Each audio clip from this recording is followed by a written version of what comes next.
भारत भारत में प्रथम आम चुनाव भारत में किस वर्ष हुआ था? यह पूछेगा। भारत में प्रथम आम चुनाव कब हुआ था? तो 1952 में हुआ था। कब हुआ था? 1952। दूसरा आम चुनाव भारत में किस वर्ष हुआ था? तो ये 1957 में हुआ था।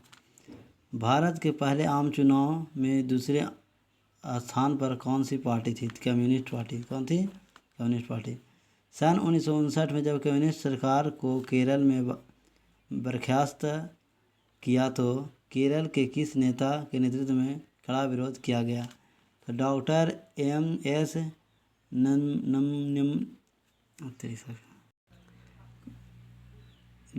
एम एस नंबूदरीपाद के द्वारा कड़ा विरोध किया गया।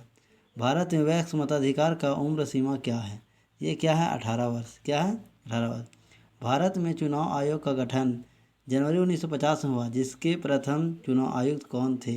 ये थे सुकुमार सेन थे। कौन थे? सुकुमार सेन थे। कांग्रेस पार्टी की स्थापना कब हुई थी? हुई तो ये 1985 में, 28 दिसंबर 1985। प्रथम आम चुनाव में निम्नलिखित में से किस प्रांत में कांग्रेस को पूर्ण बहुमत प्राप्त नहीं हुआ था? तो उड़ीसा में नहीं हुआ था। 1967 तक भारत में किस प्रकार की दलीय व्यवस्था थी?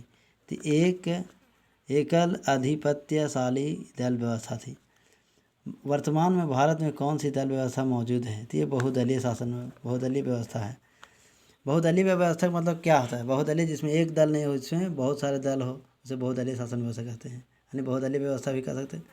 ये भारत में चुनाव कराने के लिए कौन सा उत्तरदायी है? तो भारत का चुनाव आयोग। कौन है उत्तरदायी? स्वतंत्र भारत का प्रथम शिक्षा मंत्री कौन थे? मौलाना आज़ाद। कौन थे?